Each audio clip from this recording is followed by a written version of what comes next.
Casual Magic has been sponsored by Quiver, maker of the Quiver and Bolt deck cases and other fine deck holding accessories. Use the code CASUAL on their website for 10% off your order. We're also sponsored by Architect, the premier site for hosting your decks on the internet. I love them and they love me, and it seems like a good reason for you to use them. You can also support Casual Magic directly by going to our Patreon at patreon.com/ShivamB. And now, on with the show.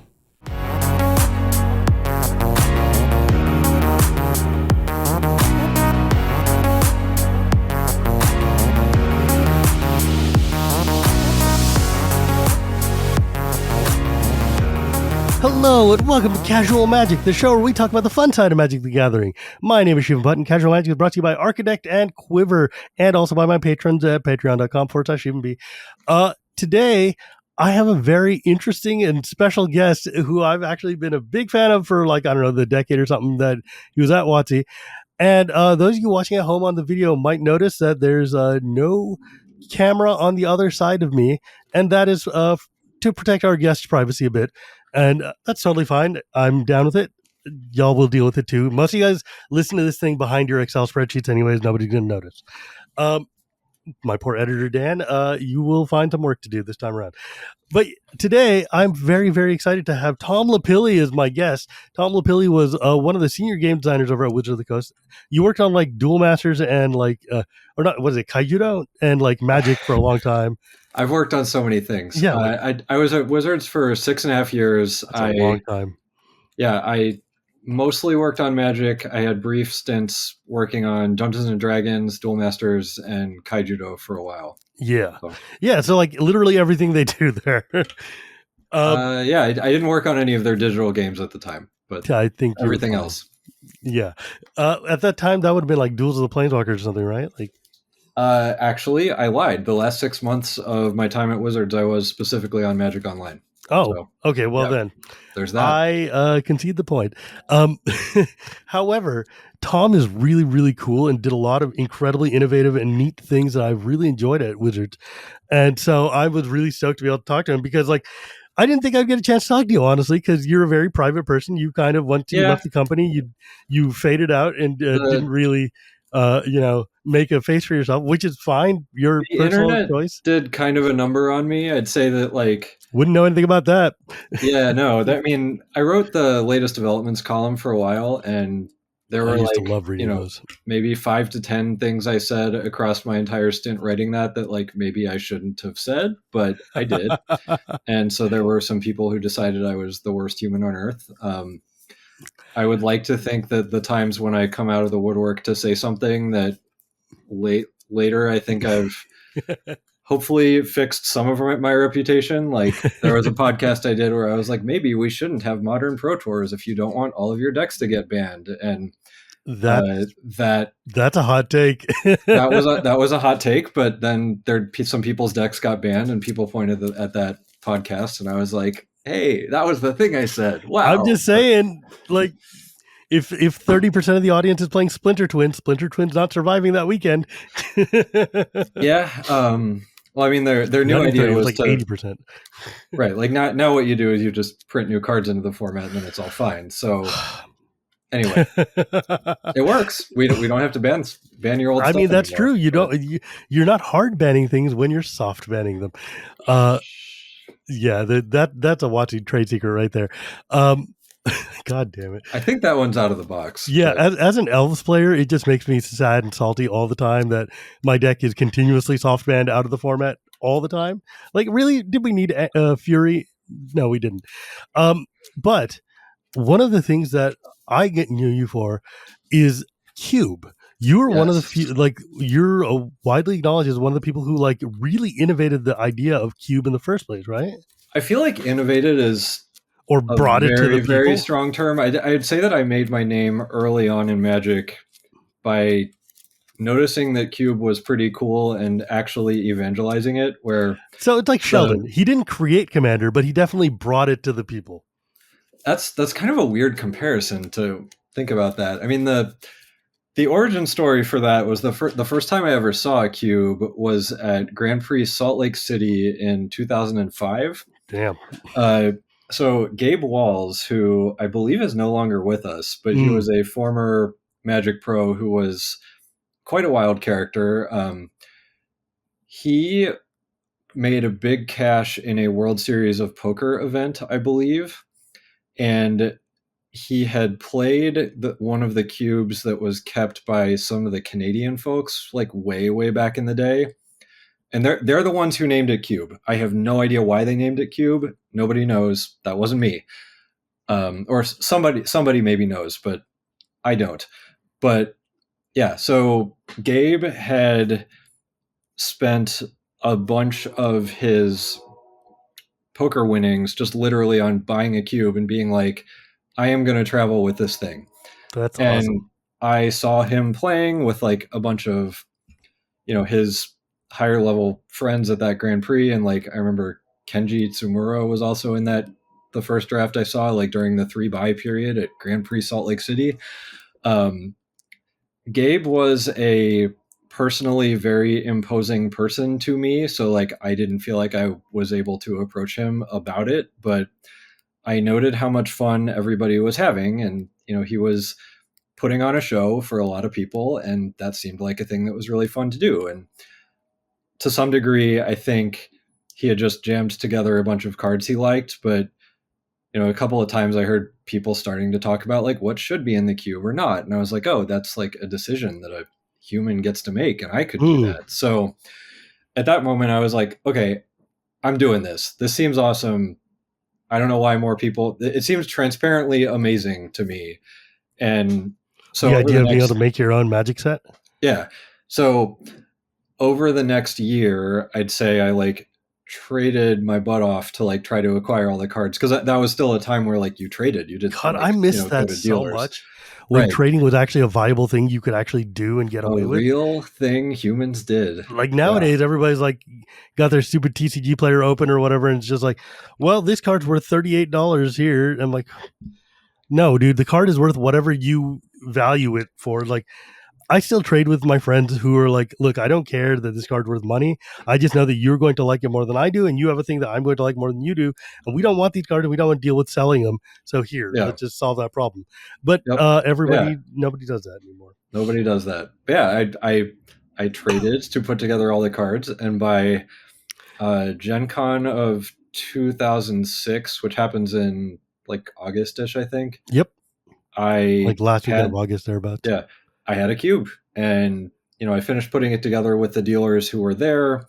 Sunday there wasn't much going on, and I ran the first cube draft I ever ran on a side event table at Gen Con, and it was awesome. I remember I drafted a recurring Nightmare Survival of the Fittest deck, and that was that used to be a thing that was like powerful or nostalgic or whatever, but I did it, and everybody else who was there was like obviously having a great time. It was all like my PTQ friends from from there and from Arizona, because I want to say Adam Prozac and Anthony Avatolo were part of this thing because they had traveled up for this. But like, and then Anthony later on was like also a big evangelist of Cube, which was cool. But yeah, that's just fascinating to me. Like the idea, I mean, was it basically a vintage cube at that time? So I was not very rich. I went with a legacy cube, and this is sort of a funny thing where at the time I thought like I was going to have like this brilliant genius knowledge about like what cards were too good for the cube and which weren't and all this kind of stuff. And like, I don't know, I was being very precious about like my sculpting of the environment, which I really kind of am not into anymore. But I think largely I had the right idea about what the thing was. Like, when I was thinking about like what's the magic of this thing that everybody's reacting to when they play Gabe's Cube, is like it is much more powerful than a normal limited format. It's nostalgic because you get to play with a bunch of cards that like you remember and you have nice memories of, and you can touch them again and it feels good. Yes. And it is, I don't have a pithy name for this one, but I want to say like combinatorially surprising, because when you get to a point where you're like, wait a minute, I can like recurring Nightmare and Eternal Witness for the first time ever, and like that's pretty sick actually, or whatever, or like I mean that's like kind of the joy of like commander for me as well, which is like, hey, look, these 4 decks at the table are almost unlikely to ever be at the table again together in this combination. Weird stuff is going to interact in weird ways that we did not anticipate or even think about, and now it's going to be really cool. And like, I think you're right. That's like one of the real appeals to Cube to me, is also that you can just play a bunch of really cool cards. Like when you sit there and you have like 2 different packages that you've drafted or that are in your deck or whatever, and you play them and you realize one piece of this pack and one piece of that pack that in your head were not even in the same neighborhood are suddenly doing insane things together. It is one of the greatest feelings. Yeah, like this happened actually to me 2 days ago in Modern Horizons 3 draft. In Modern Horizons 3, one of the things you can do is draft a Priest of Titania, who she gets a green mana for every elf you have. There's like a few elves in the set, but it's not really important. But the other thing I had was one of the things is these packs also have the face commanders. And one of the face commanders is a Simic lady who's named Ono or something like that. And she does this thing where she puts a counter on any other creature, and that creature basically gains every creature type. And suddenly I'm like, oh my God, my entire table is just turning into elves now, and Titania is tapping for like 1 million, and I'm putting Eldrazi out every turn. It was crazy. And I was like, I did not anticipate that at all. I was just like, I need a mana dork. Here we go. I mean, I think when I was designing early, like I didn't value that kind of thing enough. And I think that like putting cards in your cube that will lead to those surprising interactions is like, it's just going to make everybody have a better time, even if it's like kind of marginal. Like I didn't have Mimic Vat in one of my current cubes for a long time, but then like I put it in and then all of a sudden it's like, wait, somebody has like Ishkana on a Mimic Vat now. It's like, okay, all right, we're making some spiders. That's cool. Or like an Avenger of Zendikar on a Mimic Vat or whatever. It's just now that is commander right there. I mean, sure, except like, I mean, the blue-green deck in my cube is certainly trying to cast some Avengers of Zendikar. That is gross. I don't know why you'd put Mimic Vat in a blue-green deck unless you were just because it's a cool, fun artifact. That's why. Okay. You got me. That's why. But yeah, I think that combinatorics are a big part of what make Cube like really fun and interesting. And I think all those things, just like the power, nostalgia, combinatorics, those all add up into a really nice thing. It was also very novel at the time that people were like, nobody knew that this was a thing. So like, yeah, what was that like when you pull out like 300 or 500 cards in a big box and say, hey guys, we're going to draft this thing? So most people had like heard whispers of the thing, and it would be like, okay, so like, trust me, this is going to be cool. We're going to draft with this. And people are like, okay. And then by the end of it, you're like, whoa. I mean, and it's funny, like early on, like, one of the highlights of, oh God, it was, one of the highlights of, one of my earlier drafts at like my local store, and my cube was probably too big and the cards were all like a lot worse then, because this is like, I don't know, the mid 2000s. It's old, but like, I had a Teferi, the Time Spiral Teferi out, not one of the new Planeswalker ones. And somebody Urza's raged me when I was at 10 and they were at 20. And I responded to that with Uro Silent Prophet and copied it twice and killed them instead. Oh no. And it was just like that's cool. Like, in what other game of Magic is that going to happen? The classic Teferi, 2 blue for a 3/4 that got flash, and most importantly, creature cards you own that aren't on the battlefield have flash. Oh, it's Uyo, not Uro. Sorry. Yeah, I think. Yeah, it's definitely Uyo Silent Prophet. Yeah, Uyo Silent Prophet is it's a Kamigawa special. It's a flying 4/4 that's got 2 and return 2 land you control to their owner's hand. Copy target instant or sorcery. So if they're going to Urza's Rage you, and you just drop this and then just bounce a couple islands. And I was sitting on 10 mana, and it's like, okay, well, you're dead, actually. That's so sick. Yeah, I mean, and at that time, it's like there weren't a lot of great 6 mana blue creatures, and I wanted there to be like a curve. So it's like, I guess I'm playing with Uyo. Here we go. You know what? That's what Kamigawa is good for, giving you a bunch of trash at high curve. Right. But yeah, it's like, this convinced me that like this was a cool thing I should be doing. And I think, over time, keeping this thing up, like being known as a thing where it's like people at events would be like, so when is Cube? And I would be like, I'm in the tournament. I'm sorry. But, it got to the point where there were people that I trusted to like hand it to when it's like it could be being used if I was still making a deep run or whatever. But do you mind if we go back and cover that briefly?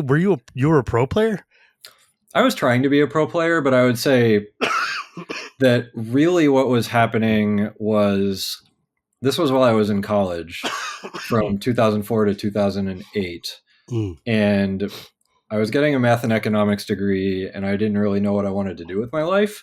So I was like, maybe it'll be math research and I'll get a PhD. And then I did a summer workshop where I worked on knot theory problems with like a bunch of other like super math nerd types. Yeah. And that was not very fun. I was not interested in topology in that way. So it was like, no, not that. So then I excuse me, I'm sorry. Oh no, you're good. I worked for the IRS over a summer doing software engineering for like tax. The goal is to catch like tax evasion? No, it was to catch when they scanned forms, like that the scan was bad. So like their OCR wasn't very good, but you could use statistics and be like, this person probably didn't make $1 billion this year. So let's look at that one. So like I wrote a program that did that, but it was like, I don't want to do that. Yeah, that doesn't sound very fulfilling or fun for very long I did a time. summer of mutual fund analysis for an insurance company's retirement you were just moving funds. Through like the hits of fun jobs. Fun jobs. And I was like, okay, that's terrible. And in the middle of that summer, I was like, okay, there are people who work at Wizards and make Magic cards, and that's going to be me. I'm doing that. And I thought that to get attention, I needed to be, a pro level Magic player. The Randy Bueller curse. I was like trying really hard to do the thing. I played in 4 Pro Tours, qualified for a 5th one, but actually skipped that one so that I could go to the stupid IRS job. I think that's actually like my biggest regret in life is not playing that 5th Pro Tour and like fighting to make it happen, but that's okay. It worked out.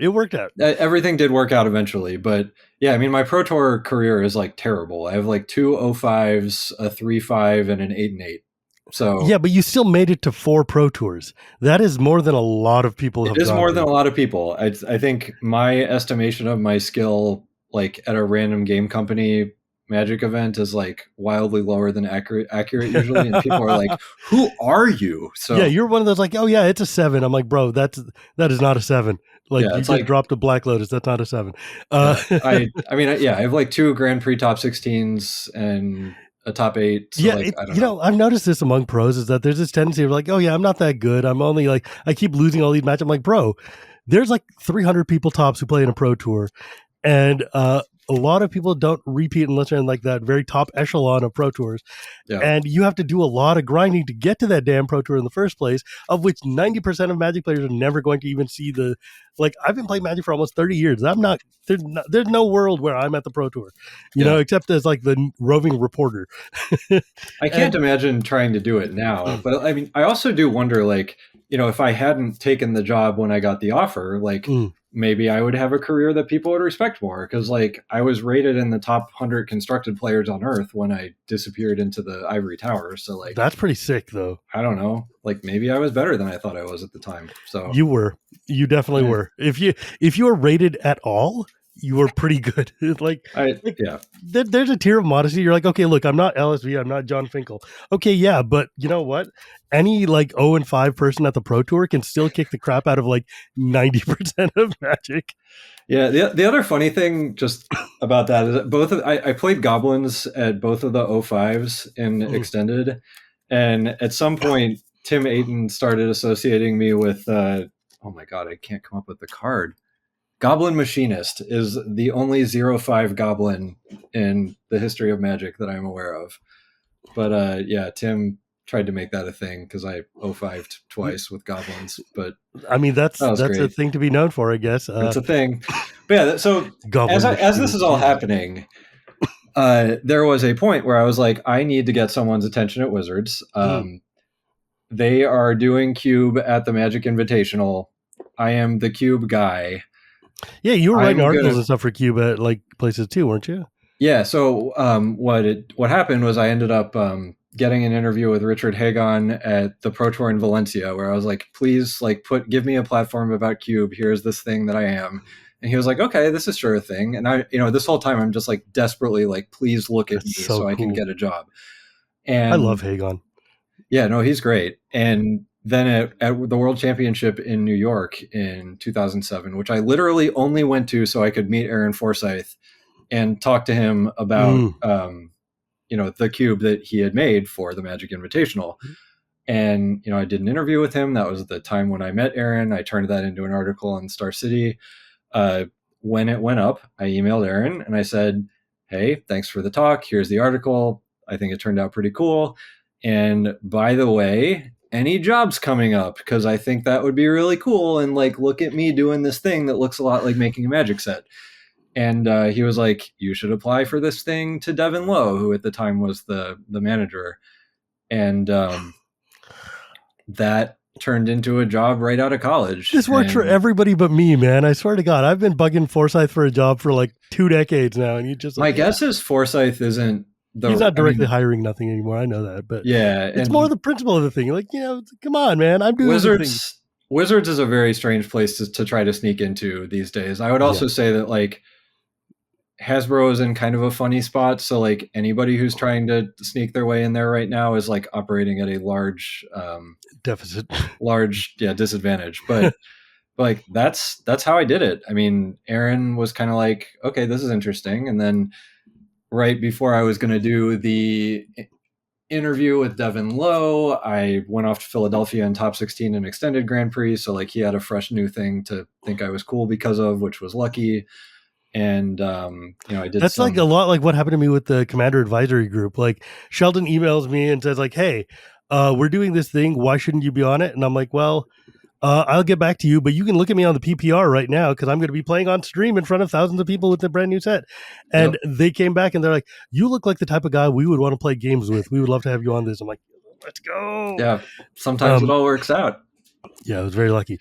Like it's that serendipity when you can get those like, by the way, did you see I just won the thing? I worked so hard for that tournament. That was I think it's the thing I'm second proudest of because that was like a tournament that I kind of prepared for on my own. I was mostly on Magic Online. I felt really locked in. I feel like there was only one error I made that entire tournament that I could come up with, and it did cost me a match, which could have put me at 13-2 instead of 12-3, but I had already won a PTQ for the next Pro Tour, so that was fine. That was the first time I triple qualified for a Pro Tour because I had a top 16 in a Grand Prix, I had won a PTQ, and I was a top-rated constructed player. That's cool. Which was like, whoa.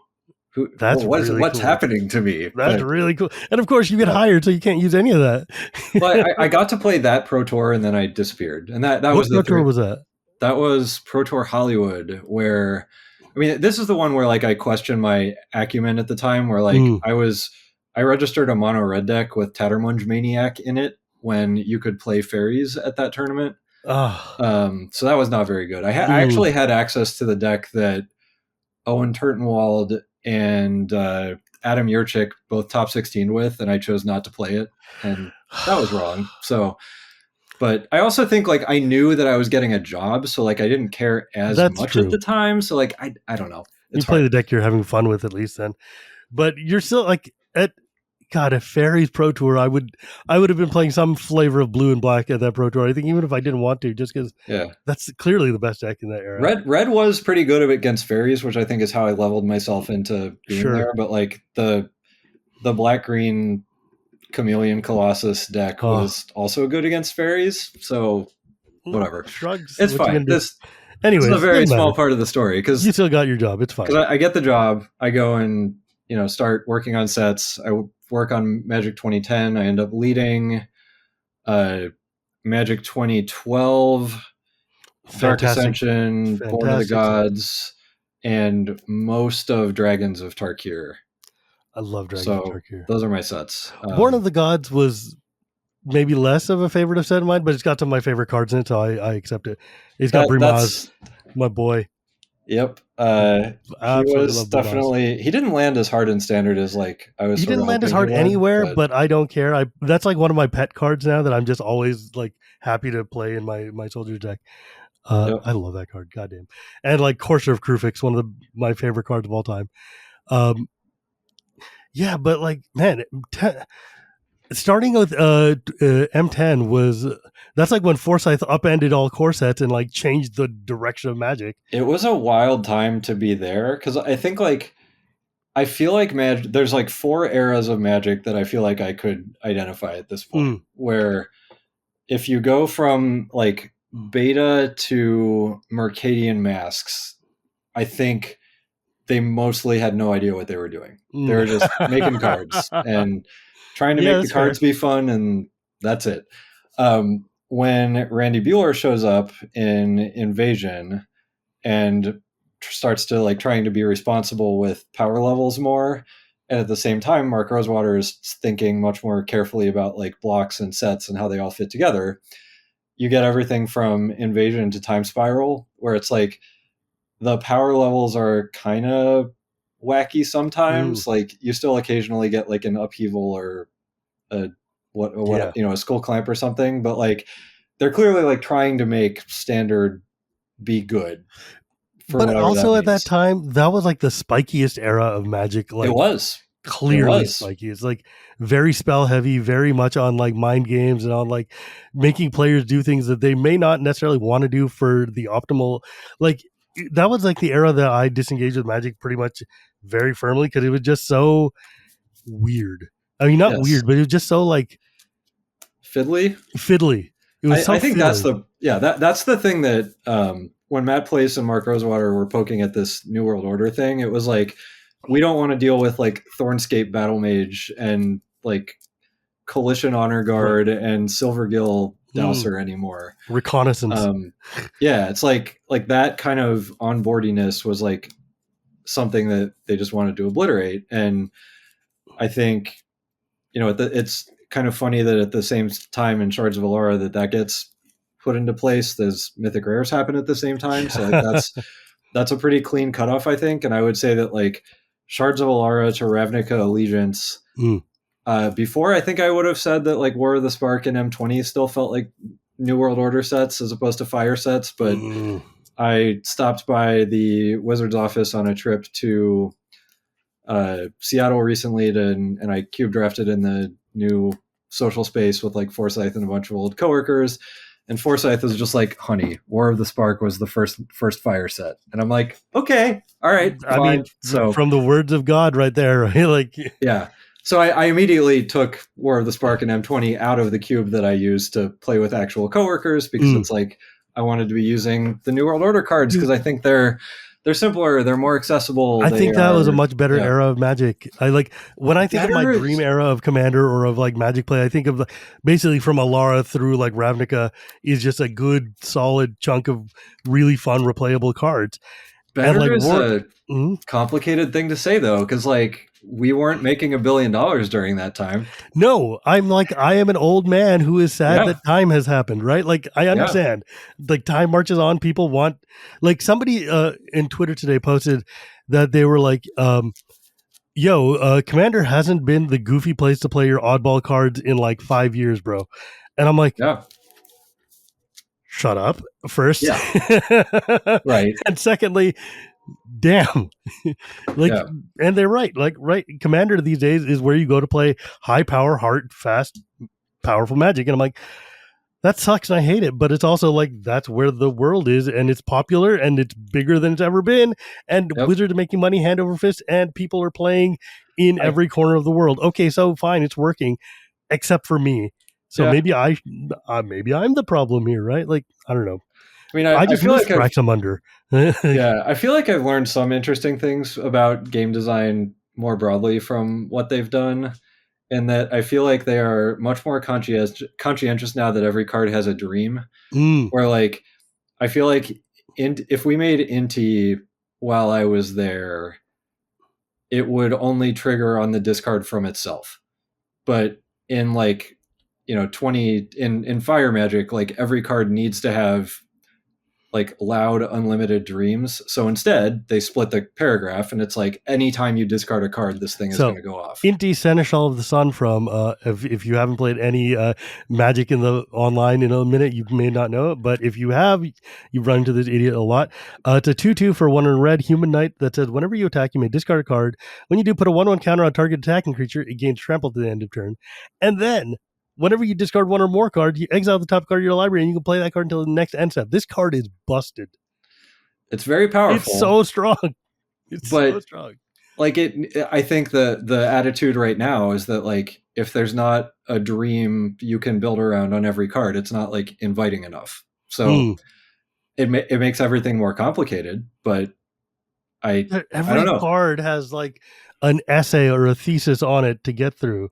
I believe that's why they're there. I think is that like they feel like every card has to impress you, and I think if you look at the history of RPG source books, like when the product is a printed thing as opposed to a like experience that you can feel like you're paying for holistically, like there are a lot of RPG source books out there with like, you know, paragraphs of mechanics that are written to make you feel better about buying the book as opposed to like playing. They're never going to come up into play. Actually, right. I've written a lot of those books, so I know.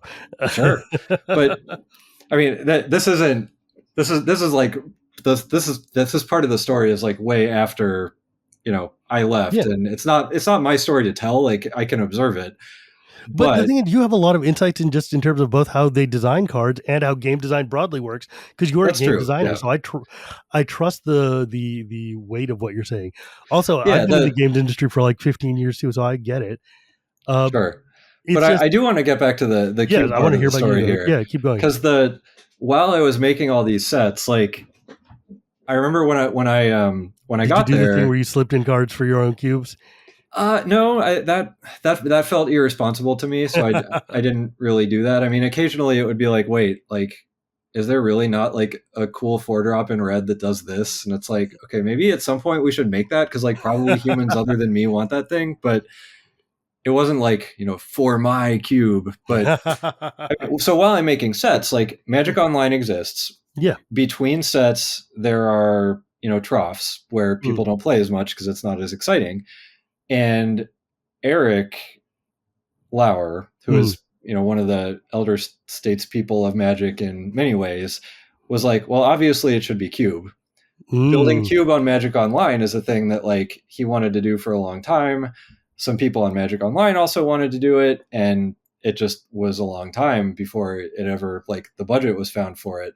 But when somebody finally decided that was a good idea, like, I had positioned myself once again in a spot where I got to like loudly evangelize cube to many people. And I ended up getting to make the first cube list that ever went up on Magic Online, which was very cool. Magic Online has done more to evangelize cube than literally anything, because cube is honestly one of the most fun ways to play Magic. And everybody knows it because all the pros we like to watch on YouTube and on Twitch love playing cube. So we've seen the Magic Online cube for 1,000 years. Well, so I made the first one, and it was just like the cube, and that was, you know, it's fine, it's okay. I mean, it showed people the thing, people liked it. At some point, they wanted a more special cube, so they made the Holiday Cube, which I think was Max McCall's original design, but that was like what we know of as the Vintage Cube now was the Holiday Cube, and you only because it only showed up in December, and it was super cool. I think it expanded to like July. Yeah, it was from like Thanksgiving through like New Year's or something like that. Yeah, because I know it would be the only time John Finkel would stream is like to play the Holiday Cube. So at some point, like the cubes were getting stale, and they didn't think it made sense for me to be making them anymore because I was like could be used to make a real Magic set. So I felt like the quality of the cubes was going downhill, but like, you know, that was me. At some point, they were like, things feel dry. We want to refresh it. You're actually officially working on Magic Online now. What do you want to do? And Randy Bueller was contracted to work on this too. And I think the pitch that we came up with was like, cubes on Magic Online get a format. We have a legacy cube and a vintage cube. They're different sizes, so that like helps distinguish them or whatever. And, you know, I worked on the initial lists of both of those. And that was when the vintage cube as we know it came to exist with like only 540 cards, which was the lowest amount of cards that the Magic Online collation algorithm could handle and not spit out duplicates and packs. So I'm like, we want to concentrate the power as much as we can. So it's the lowest number of cards. I'm going to go back and look at every historically messed up deck and card of all time and put it in there. So like that was the pass on which I'm like, I don't know, High Tide, Turnabout, like yes, let's go. Those won an extended Pro Tour. So like, sure, let's try those. I missed Candelabra of Tawnos, I believe, which I kind of am disappointed in, but I love this was the one, and I went as far as putting in Time Vault, which was a thing that turned into being so unfun that it had to go. But it was like, that's as far as I was going. I was going for like, was such a boring way to win a game. I'm not saying it was the right decision, but like I was fully exploring the edges of like, what if that is the you know, what if that's as far as we go? And yeah, if I'm soapbox for just a second, people are always like, you can unban Time Vault and stuff, or like, let's play a no ban list commander. And I'm like, bro, it's just going to be race to the Time Vault and it's going to be over. Like, this is going to be miserable and you guys are going to hate it. Trust me. But nobody does. And they always come back and they're like, yeah, man, it turned out to be everybody had Time Vault in their deck. I'm like, I told you. Weird. Yeah. Fancy that. Anyways. But yeah, so like I leave Wizards to go work on other stuff. The cubes move into other people's hands. I feel like, you know, depending on who was working on it at the time, it went up and down a little bit in quality. But then we recently got to the point where the Luis Scott Vargas and Alpha Frog cube server came into existence. Yeah. And that I feel like like so Alpha Frog's cube was pretty good. I think Luis's cube has now become the standard, and like I feel like he's really embraced the vision that like I don't want to say I had, but like seemed right to me about what vintage cube should be, where like you're trying all the most messed up things. I think like his Time Vault experience turned out to be Demonic Consultation and Thassa's Oracle, which I think he's done with, but yeah, like, he was like, if I want to play CDH, I'll play CDH. I don't need to do it in my cube. Yeah, but like, I think it's cool that like, you know, watching him go through the same thing where it's like, you know, Doomsday Consultation, Thassa's Oracle, and the War of the Spark Jace that wins if you draw a card with no deck. Like, yeah, you know, he did the thing, and now it's not there anymore, which is fine. But there's more interesting things to do. There's more fun ways to win. Cube I love because of the fact that there's such a wide variety of, like, I love the people who do things like put conspiracy cards into the cube or put uncards into the cube or just all they like, you know, I don't like the cubes necessarily that take away colors. That's too hard for me to wrap my head around. But I just love it when cubes are like, hey, these are themes I just really enjoyed out of various draft formats that I built synergistically into cool cube events, and I'm like, all right, let's go. This sounds rad. Yep. I don't know. I love cubing. I'll cube. The first time I got to ever cube in person, I got to draft. You know, like when you open a pack and you've got a real Mox in your hand, that is the coolest feeling in the world. You know, it's a thing. This is so sick, and I won that cube, and I feel really good about it. I've still got my prize hanging on the wall. It was an artist proof of Illusionary Mask from Unlimited or whatever, which is just like. It was. Well, I was playing with Missouri MTG's cube. He was just like, "Here, you can have this because you won." And I'm like, "Well, sure, that's cool. I was just playing because it was fun." But yeah, before though, like, well, we've talked a lot about cube, and I want to ask you about like cube design theories and like things like that. But I also want to ask you about one of my other favorite possible ways to play Magic, which is Archenemy, which I didn't realize that you had been one of the people who designed. Yeah, that's true. I was the final designer on Archenemy. Ken Nagel was the initial designer. I would say that it feels Ken Nagel, like a Nagel thing. Yeah. No, Ken Nagel is he's a bit of a wild man, but he has the same fascination that I think a lot of Magic players I've talked to have had with like weirdo alternative play formats that let you turn Magic into other things. I personally am like very not into that as a player. I think that like the overall user experience of like needing to build a new deck to play the mode is like so bad that I feel like most people just don't want to do it. Sure. And I think the other thing that I've grown to realize about Archenemy is that, like, you know, I hear a lot of like people who talk about making Commander fun to play talk about like what is the social contract for a group, like what power level are we aiming at, how do I make sure that the deck that I'm playing is something that people are going to want to play another game after with.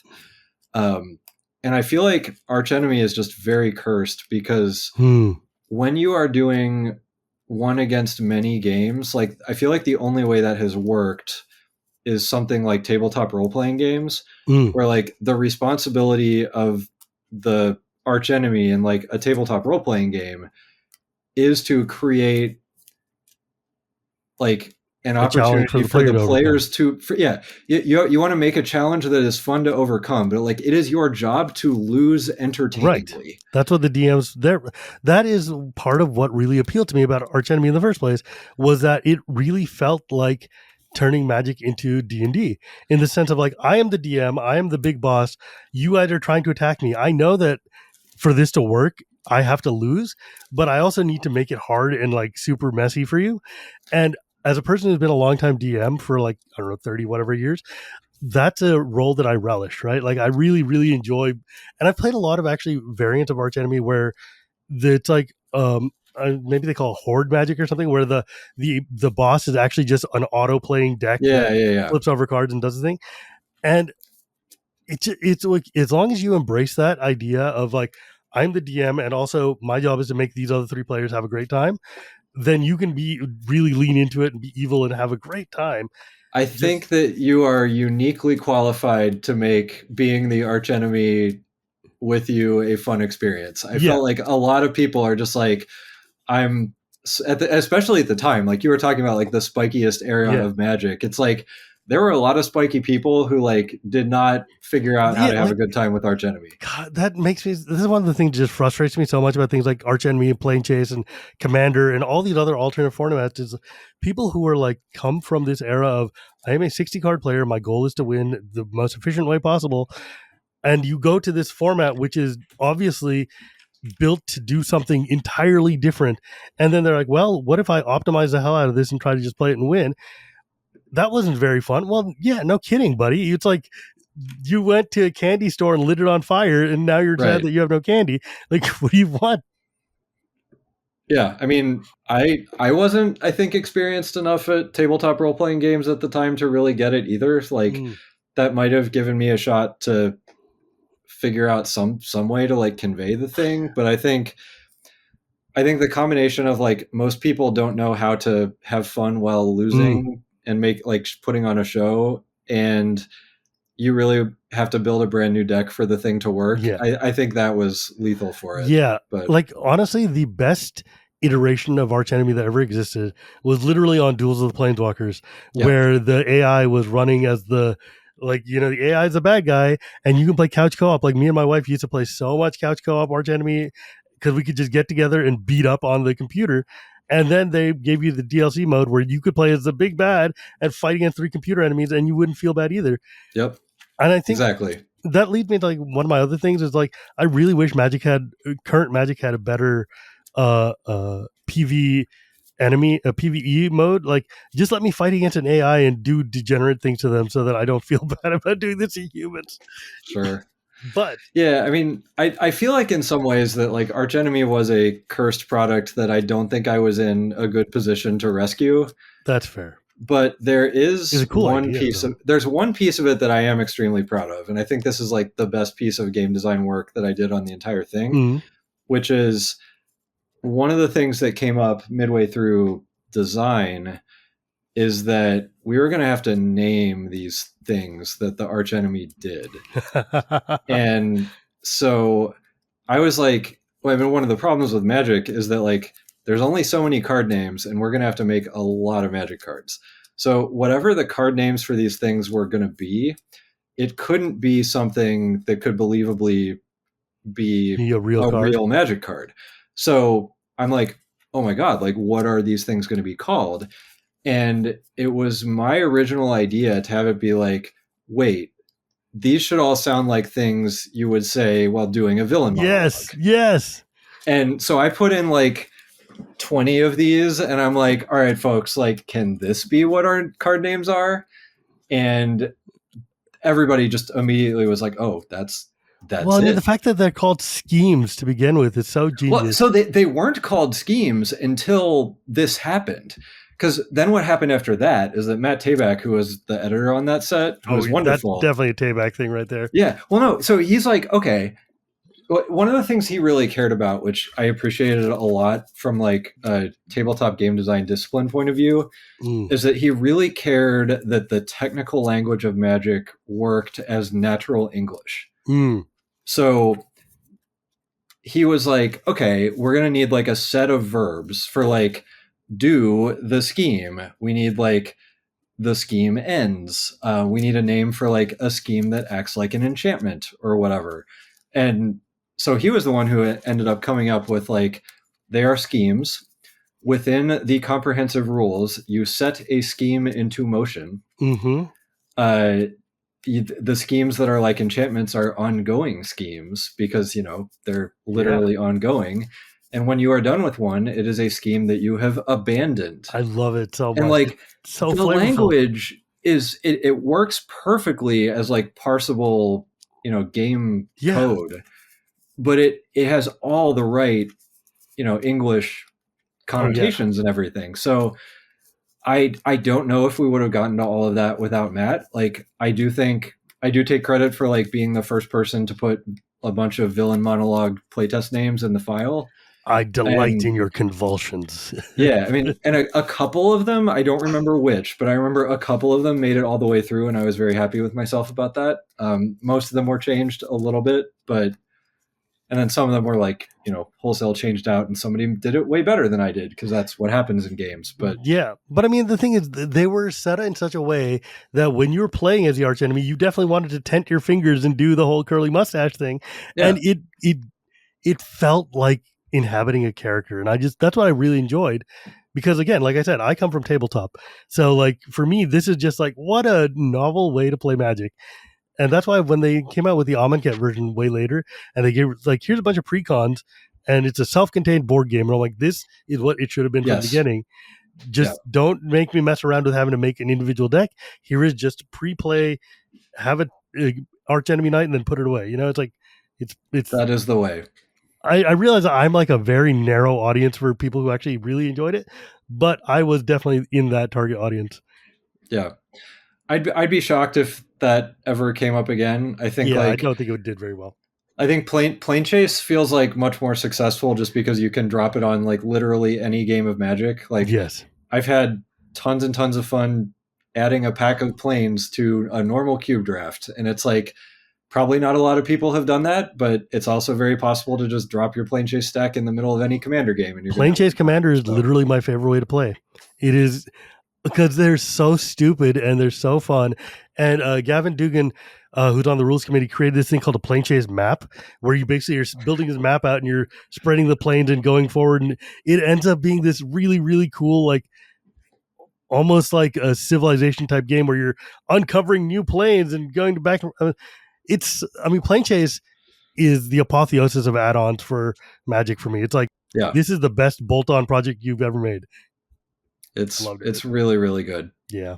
So I'm a big fan of all these random extra. I mean, I play a lot of normal Magic, but I like it when Magic gets weird. Sure. Are you a conspiracy person? You know I am. Oh my God. For years, I would carry around conspiracy draft packs to GPs and cons, begging people to play with me. And now I stopped doing that because it's just a lot of extra weight.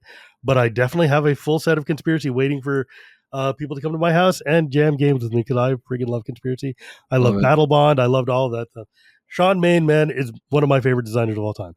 He's very, very good. Yeah. And God, conspiracy is so much fun. I tried so hard to get conspiracy to work in Commander, and it does not. It is very complicated. Sure. But didn't you also like innovate the idea of double face cards? God, you keep using innovate. Okay, fine. I would say you told somebody and it showed up afterwards. Yeah. So here's what happened.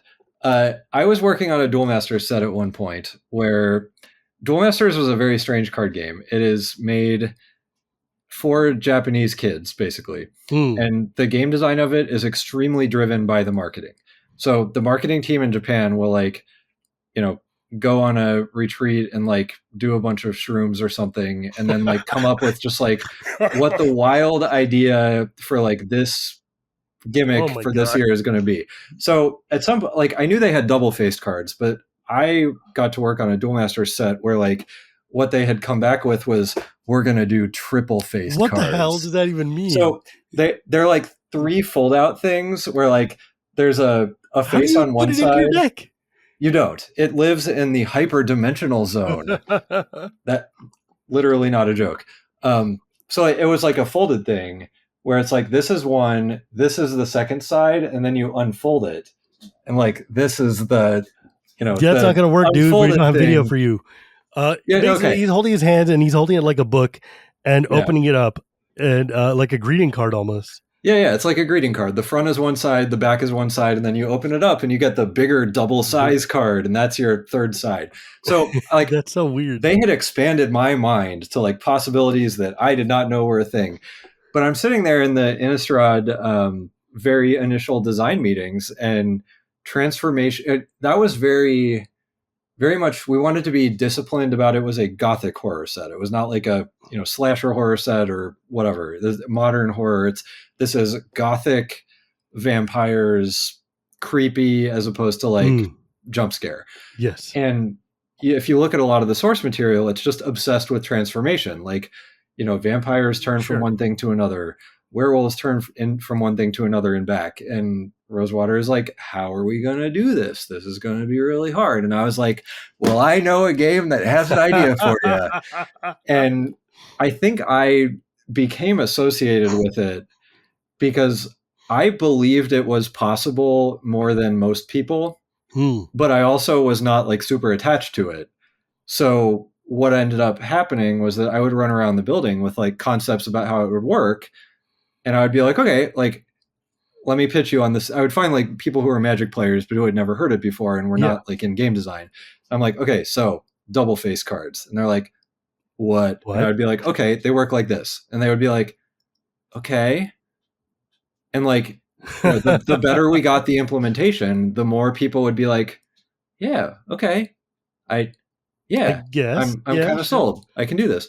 And there are people that like never were okay. And like, we had to like play test the set using sleeves and like, obviously. And like, there were people who were like, this is horrible. And they would be like, I'm not sleeving my deck. Like, you can't make everybody sleeve their deck. You can see when the card I draw is going to be a werewolf and you're ruining everything. And at some point we had to just be like, stop.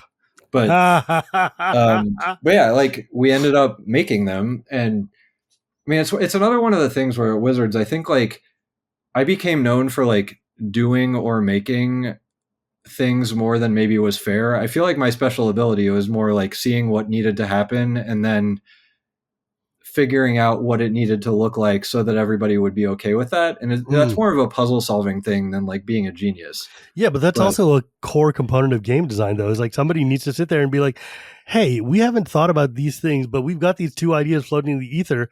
What if we link them together to do this thing?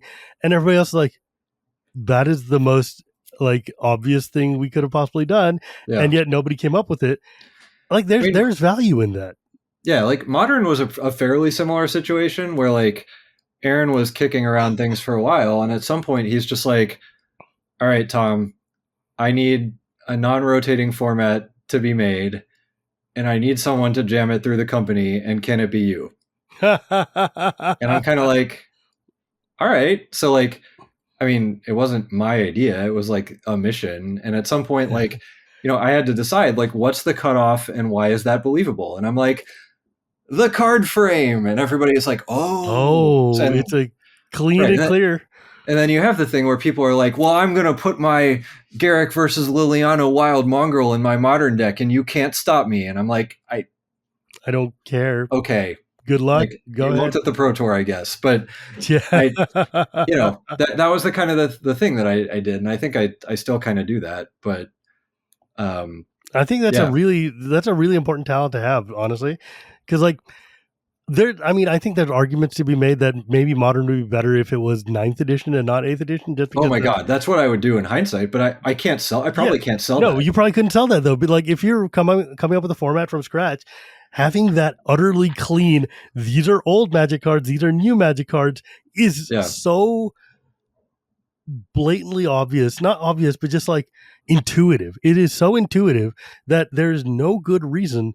I mean, you can't be held accountable for the sins of 8th edition, but it's like that's the best implementation of Modern you could get.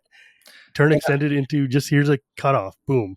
I was surprised with what they chose for Pioneer, because I feel like that wasn't a particularly clean cutoff. I couldn't, if you at gunpoint, I couldn't tell you what the first set in Pioneer is. Yeah, it's probably Ravnica something. It's Return to Ravnica. I personally think I would have chosen Magic Origins as the first set in Pioneer, and for another just intuitive, clean cut. Well, it's kind of nice for that, but also secretly, it is the first time that all of the rares got the foil stamps. So you've got some like card security gains that you get by maybe not allowing I don't know. I'm sure there are like people who are interested in trying to make fake things and pass them off, and like it's a lot harder if like your rare needs to have a correctly made stamp on it. So like I would never have put that together, but that makes sense. That was my counter offer if I had been in the office, and also it like brings in fewer sets, so you get more time for it to be fresher. And anyway, but I think also RTR is just like a lot of fun cards exist in that era, and they're like, it's nice. Yeah, it's fun. I love the RTR block is like just such a fun block in my mind. So I'm like, it's fun. Yeah. I really enjoy Pioneer though, because I'm playing the Green Devotion deck, and it's a blast.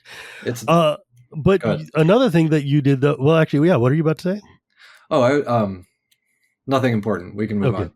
Yeah, because like I was going to say, like another thing you did that also brought a lot of eyes to like a logical solution to a problem was queer planeswalkers, which is happy pride, man. Like you've brightened the lives of a million Vorthoses out there.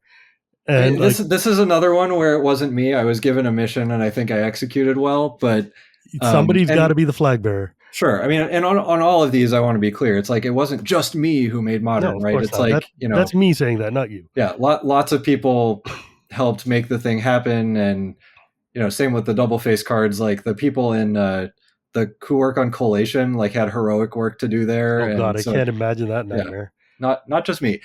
With regards to queer planeswalkers though, like near the end of my time at Wizards, there was a point where it was like, okay, we want to have some queer representation in Magic. It's probably better if we discover that someone who we already have is part of a marginalized population, as opposed to like, here, we made the gay one. So we didn't want it to be like that. I was an out gay man at the time, and I had presumably still are. Oh yeah. I mean, even more out now, I guess. I don't know, but I'm married to a dude. Like, what? Wow. Are but you allowed to do that? You are now. But yeah, let's see. I had done some story work. Like I've written a couple of stories that are now canon. I wrote like Garrick story, and I wrote the Zergo Helm Smasher story for Khans of Tarkir, which like, I don't know, it's fine. It's fun.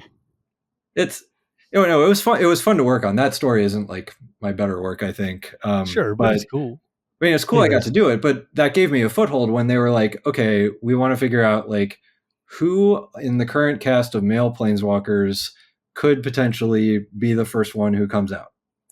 And so they, I was the gay person in Magic Story that they, they turned to you and as a consultant. And so, I went into the tank and I came up with 3 characters that were believable to me. I want to be very clear that like, imagine the Mark Rosewater meme image where it's like, this is all my opinion on a giant screen with like him smiling. Like we are now getting into, this is Tom's opinion. Sure. This is not canon. This is not canon story. Yeah. I'm not a Porthos podcast. So the first person who jumped out at me was Garrick.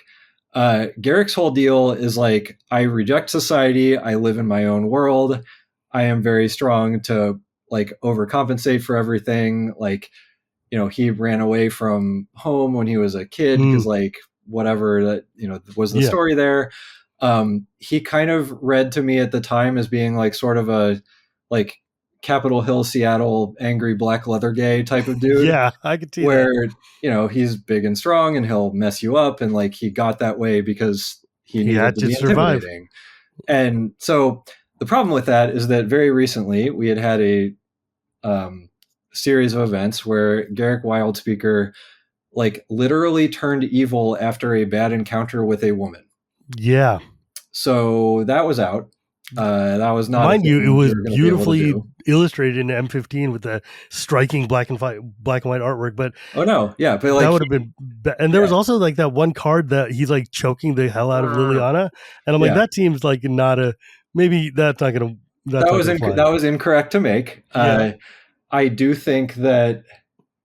I do think that adds to the case that he could not be into women if he is capable of just being that brutal to one. But also, maybe that's not the lesson we want to pass on. But let's not go there. Yeah. So yeah, he is not acceptable. The next one that came to mind in terms of where the backstory goes is a Johnny. He was rejected by his family for, early on as a kid for reasons that are not made clear at all. He was weird and, he doesn't look like all the other ones and all that kind of stuff. He is like, his brother is the only one who stands up for him. He is, let's see. So then he gets to the point where like his magic is all like helping other people. He doesn't seem to do a lot for himself. He like follows Elspeth around during the Theros story in kind of a bizarrely chaste way.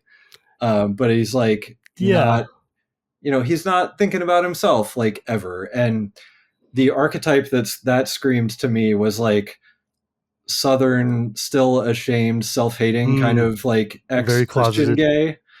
Or maybe closeted, maybe out, but still still having some damage. Sure. Because like I grew up Catholic. It's like I lived in Ohio, not like the South proper, but like, you can at least relate.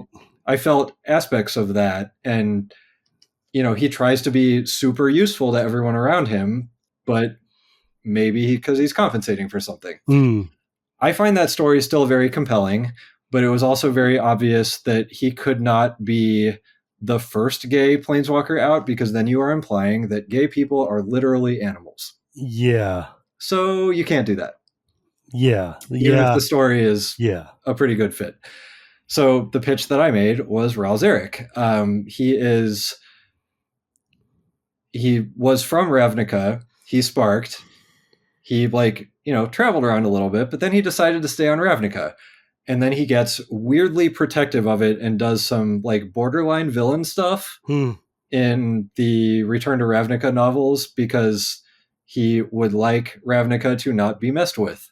Sure. And so at the time, I'm like, what is his deal? Like, he wants to protect Ravnica super badly. And all of a sudden I'm like, oh, like Ravnica is the only place he knows that there's a gay bar. Like, it's home. It's safe. Like, it's cosmopolitan. He will not see it destroyed. And when I realized that, it's like, okay, he reads to me like, sophisticated, like tech bro San Francisco. Yeah, I was gonna say, I'm like, he's definitely a San Francisco gay. He's like, I know a lot of them. And yeah. Sure. And the thing that's funny about that is like, in terms of like, an aspirational archetype, like that's certainly like a more empowering version of the queer story than like, reject civilization and only live in Capitol Hill, or like, hate myself and stay in the South and like around my Christian people who are who are thinking I'm going to hell or whatever. Yeah. So, in a lot of ways, it's clearly the right place to lead with, and he is a human, so you're not like implying that gay people are aliens or whatever. He was very unsympathetic at the time, but there was the pitch was like, let's figure out a way to like rehabilitate him so like people see that he was doing things for a reason, and then he can come out. And that's basically what happened. Like, that all happened after I left. But when that happened, it was like, that was one of the happiest days of my like game design career. Yeah. And it's still wild to me that like the two biggest things I've done, I think, that have mattered to Magic, I guess maybe three, would be like I did a lot to make Cube more popular. I was involved in making Modern, which I think like changed the course of tournament Magic for a long time. And I pitched a queer planeswalker and it happened. Yeah, like sure did. You know, I would have expected it's like, oh, Lingering Souls is the thing I did that mattered, but it's like, no, nobody cares about Lingering Souls anymore. Like I didn't even think to ask you about Lingering Souls, which was fantastic. Great card, love it. Yeah, but like, who cares? It doesn't matter. If you don't know what Lingering Souls is, it does not matter. Look, how satisfying it was to look at the Murders of Karlov Manor and see the new Tomic come out and see the card design here has got affinity for planeswalkers, and his casting cost is 1 black white. So there's affinity for one planeswalker. One planeswalker, yeah. It is a funny joke. that one is like, it's a little too fancy pants for me to appreciate, but I really liked just the sequence of things that happen afterward, where I feel like people have like picked this up and kept carrying it on. Is, you know, we get the Alison Lurs wrote Ral a boyfriend, and basically what happened is like they were working on the world guide for the Ravnica Into War of the Spark set, and Allison just walked into a writer's room and like announced, I'm writing Ral a boyfriend and none of you can stop me. And they were all like, okay, I guess you are. So that happened. And then we got the Savor the Moment in the Pride Secret Lair, where it's like, it's just literally the wedding between the two of them. And I'm like, oh my God. And so the other sick story about that too is that in the interview that Devin Lowe sent me, one of the questions was like, build a playtest deck that you would use to investigate the fun and what should happen to some set of cards. And one of the cards that I had to build a deck around was Shadowmoor Savor the Moment before Shadowmoor was released. And so I had like Riftwing Cloudskate and Hypocrisite and Jace, so you could like, you know, on your extra turn, you can remove some suspend counters and use a Planeswalker. And I had Phyrexian Ironfoot with Snowlands, so like on your extra turn, you could like untap it and use the extra attack step. But yeah, then they made that card with like the gay Planeswalker wedding on it. It's just like, what in the world? I mean, that whole secret layer, by the way, was just insanely cool. It was wild. Bearscape. The Bearscape. The gayest card of all time. It was something. Oh my God. And then Bloomburrow gets teased, and all of a sudden they literally turned Ral Zarek into an otter. Like a cute little otter man. And I'm just like, oh, okay. That is the most deliberate possible thing you could do, dude.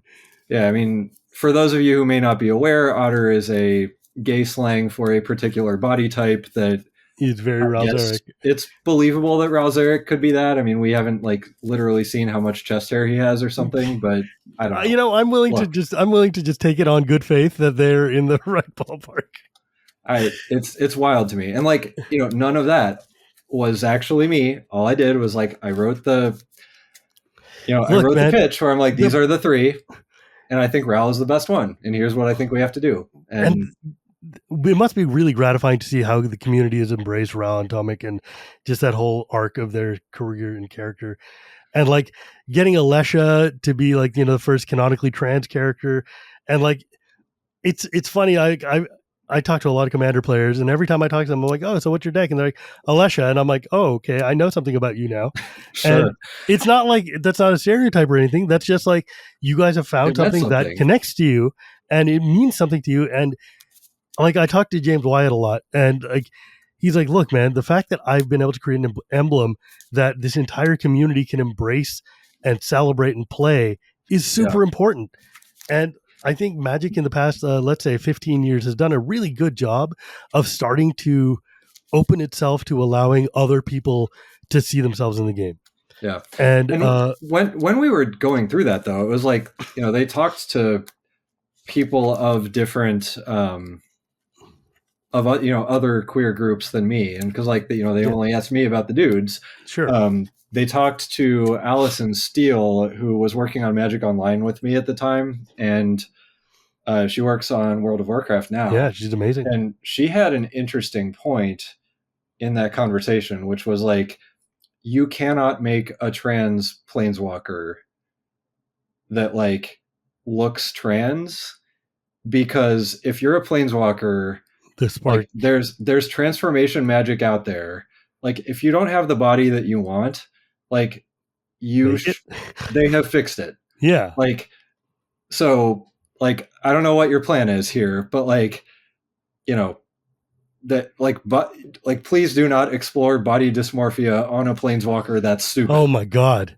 And like, that's a thing where it's like, okay, I'm glad we had somebody who could think through the lore implications. Yeah, because that would. Ooh, because I mean, we see that a lot with like, disabled characters too. It's like, why is this person in a wheelchair? There's magic. And then you're like, okay, well now I've seen like Brandon Sanderson's had to deal with this in his stories too, of like, hey, there's healing magic in your world. Why don't they just heal the thing? And it's complicated, but the thing is, you want people to, like, disabled people don't think of themselves as like just waiting to be healed. They think of themselves as a whole person in this setup. Trans people think of themselves as, this is the world I live in. So I think that we always wanted to, we talked about empowerment a lot when I was at Wizards working on the stories, and we always wanted to do the most empowering version of the thing. And what I think is interesting about Alicia is like, when we meet her, she is who she wants to be within the world that she knows. Mm-hmm. And, it took a long time for us to get a trans male character, but Yuma in OTJ. In OTJ, I think, is an interesting one, because like, it's a really cool when we meet him, he is fully formed. He is who he wants to be within, within what he knows. He happens to know more than Alicia knew, because we have omen paths now. Yeah. So like, he went and got the body he wanted to have. And exactly. I think that's like, I would like to think that if we had omen paths in 3,000 years ago in old Tarkir, right, that like, that's what we would have come up with that. But like, but I also think of Alicia as like, in India, like the Hijra community, the third gender, the people are like, look, man, this is the body that I've been given, and I will make do with it. It's like, I'm going to live like what I want to live like, regardless of what this flesh holds for me. And the fact that there's a cultural strength in there of like, you don't need to change yourself like physically in order to be somebody. You are who you say you are. I don't know. I think that the story James wrote was so good, and it was so meaningful to so many people. And like, we've seen a lot of really good, just starting to see a lot more queer representation. Like obviously Sahili and Huatli being the lesbians, and all these other, like Chandra being just a disaster by, and all these things. It's great. It's lovely to see that the story is evolving to give us more, because like the whole thing about Magic from the very beginning has been like, I am a wizard, I am fighting this other wizard, but why can't the wizard be me, right? Like, why can't I be the wizard? Why do I have to be like this random Jace or whatever it is? And I think we finally got to a place where people can start to identify themselves and see themselves there. I'm not quite there. I'm still waiting for Magic to do Indian representation correctly. Hopefully someday. We're not there yet, but I mean, I think it is interesting to me that eventually, like, one of the things I think about as a game designer is that you want to match. I'm going to start this over.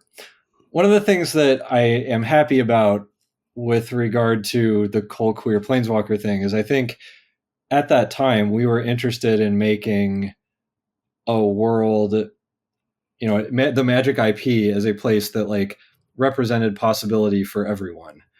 And I think it finally moved Magic into line with the parts of the game that are more mechanical, that are the ones that like made me want to work on it to begin with. And that I think a lot of people often don't feel like their decisions matter in the grand scheme of things, or like that they have control over things, or like, that what they do today will impact anything. Yeah. And I think I grew up in a world where I felt that way very much, but like Magic was a place where I could go to a game store and I could play a game, and I could know that like the way that I played and the way that I made decisions like mattered to how many prizes I got tonight or whatever. But it was like, no, like this game wants to stand for my actions being important and the possibility that the things I do matter. And I feel like the story at the time was like, oh, and there's this Urza guy out there somewhere who's like doing weird villain crap. And it's like that doesn't line up with like sort of the transmedia message of like the vehicle of Magic, where it's like, you know, the way you build your deck, the people you choose to play with, the decisions you make in the game, like all this matters to like the, you know, how much fun you have, like whether you win, if you are successful in the competing in the way that you want, like just you have so much control over everything, and it stands so loudly for like you are capable of stuff. And I feel like the story is finally catching up in the last 5 years. Seriously. And I think I never put it together that like that's why it felt so right to go this way. But you know, I think about it. Is it great? I love it so much. It feels good. I mean, that's why I loved Magic so much, is that I think like if you're paying attention, the lessons that you learn from it, both like, you know, the strategic lessons about like, oh, like, you know, how I do in life depends on me, but also like I have the power to go create something and to control my destiny. Yeah, and even in the world of Commander, I think like it's not so much about like I have the ability to control whether I win or not or something, but it's like I can self-express through like, I want to build a deck that has this effect on the table. And you know, I'm not a very big like politics enjoyer, I'll say, but like when I play Commander, I want to play something like Fumiko the Lowblood, where it's like I'm going to cause chaos, and I know it's going to get me killed, but like part of it is that like I'm going to have fun, and like something different will happen because I was here. Yeah, and like that's a way of my decisions mattering too. So I don't know. I'm in games because I want to stand for human possibility, and I feel like, you know, the story finally gets to do that. Yeah. And like one of the things I'm most proud of Commander in general, since you brought it up, is like Sheldon and the RC created this environment where being queer and being like trans, being, you know, minority or whatever, was not only not a barrier, but also just more of like a thing to be celebrated and honored and welcomed into our thing. Like if you go to any CDH pod, like there's this joke where it's like you can go to a CDH pod and any 3 out of the 4 people are going to be trans there. And it's like it can change depending on the day, but like the CDH community is incredibly trans friendly, incredibly open to like EDH in general is just incredibly queer friendly, incredibly like, and it starts from the top down where like Sheldon sits in everywhere, and everywhere he goes, he's always got his little card that says hate has no home here. And, you know, it's just been a top down message that is spread and that has made the community into an incredibly welcoming, queer friendly, minority friendly, like space to be.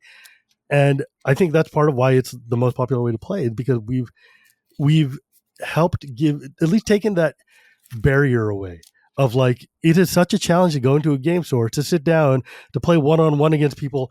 You don't know what they're going to do. You don't know what kind of crap they're going to be talking to you. But in this social space, you can be you. And that is not a stopping point. That's just, we're here, we accept you, and let's just roll the dice and go. And it's weird. Like it's so weird to be in that space because I'm not used to that. I mean, I think the only thing I regret in terms of about like being part of Magic and the culture there is that like I do think Magic was slower than it could have been to like do its part in what you're talking about. And I think we're at a point now where it's like, you know, if somebody's like says like some slur or whatever, it's like, okay, look, like these 2 women are literally dating on the cards, like get out of here.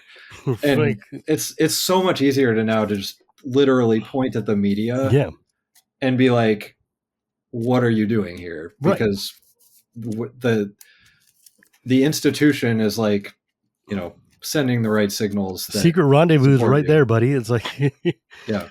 But also, there's you see a lot more women working on the game. You see a lot more trans people working on the game, like in places of prominence, in places of like design leads and stuff.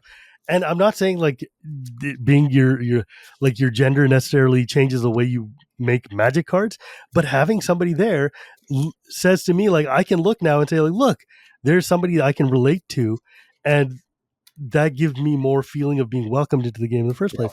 That's why one of the things always was like a pet peeve for me is like in Kaladesh, in Aether Revolt, there was a card that was like some random vehicle, and it had a power of 711. And that's the most embarrassing possible thing. It's horrible. And I was just like, first off, when the previews happened, I was like, "You've got to be goddamn kidding me! This cannot be true."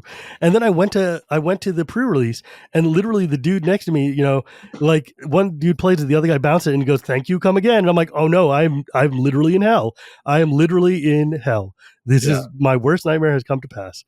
And it was it, and then like Rosewater was like, "Oh man, I didn't even think about that. I totally would have added in the convenience store joke." I'm like, no, this is why you need consultants to not put your foot in your goddamn mouth. And it's like, we have since talked, and he understands, but it's more like, oh God, guys, we like Kaladesh was like it felt like their test to see what would be like to make a not white, not cis set.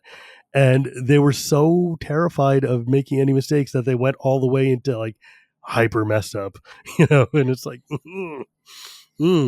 but like, you know, Kaladesh means land of black people, right? Like somebody should have thought about that. Kala means black, and Desh means land of, or like people.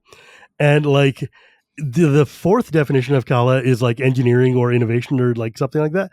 But the first definition that if you talk to any North Indian or Pakistani is like, they called it land of blacks.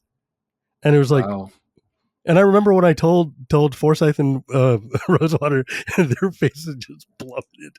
They were like, "What? Oh no!" Yeah, not great. I like to think of it that those mistakes helped Magic become a better game. Yeah, like we learned and we have not repeated, and they're much better about doing things to not light us on fire.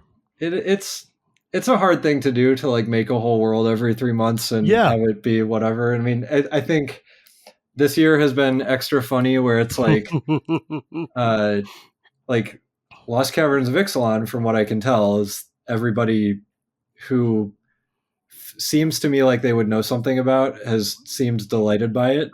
Oh, dude, the set is a home run for like every Latino or South American or like person of indigenous heritage that I've spoken to said like this set is everything I hoped it could be. Yeah. And like it was just a home run. It's absolute home run. And then like an OTJ. Yeah. Went the other way. It kind of went the other way. So I don't know. It's funny because there used to be a running joke of like, oh, we're going to the plains and there's going to be the random indigenous planeswalker to lead us around while the party of cis whites goes and saves the day. It's like I used to call it the Pocahontas planeswalker. Whoever you would just go and it's like, look, here is person of this country, yay! And then like when we go to freaking OTJ and there literally is a Native American guide for all the people coming, I'm like, guys, this is supposed to be a joke, that not a reality. Yeah. But I don't know. Baby steps. Yeah. At some point, you can't take baby steps anymore. You got to start walking. But you know, we're working on it. I guess they're working on it. Somebody's working on it. Hopefully, fingers crossed. Yep. Hopefully, all the people who were working on it didn't get fired when Hasbro killed everybody. Magic. Anyways, man. This has been an absolutely lovely conversation. I've really enjoyed it. And God, if I'd known that you were one of the people in charge of Modern, I'd been going down. Like, was it cool? Did you go to the first Pro Tour in Philly? I did. Was it cool? Oh, no. Shoot. Did I? I didn't. You didn't go to the first Modern Pro Tour? Go. Yeah, they didn't send me to that one. Well, yeah, you know what? I'll ask you about Modern another time. But in any case, thank you so much for joining me, man. I really enjoyed this chat. I've wanted to talk to you for a long time because big fan of the various things you've done for the game. And I really appreciate you taking the time. Yeah, no, this has been delightful. Yeah. Now I know that you were secretive, so I'm not going to ask you to post your socials for people to find you. But if you want to find me, you can find me at Gear Report Gears, or you can find this podcast, which comes out every Tuesday, on YouTube and on all podcast readers. Thank you to my editor, Dan. And you can also see me at Shivam and Wheeler Love Magic, where me and Ben Wheeler sit and talk about every single set in the history of the game for hours on end, because we're both got that kind of autism that says this is our special interest and you're going to be listening for the next 3 hours, whether you like it or not. And then also my Dragonlance podcast, Chronicles of Dragonlance, where me and my buddy John sit and talk about the first trilogy of Dragonlance novels and hopefully more as we go forward. But with that, folks, it's not magic without the gathering, and we'll see you next time.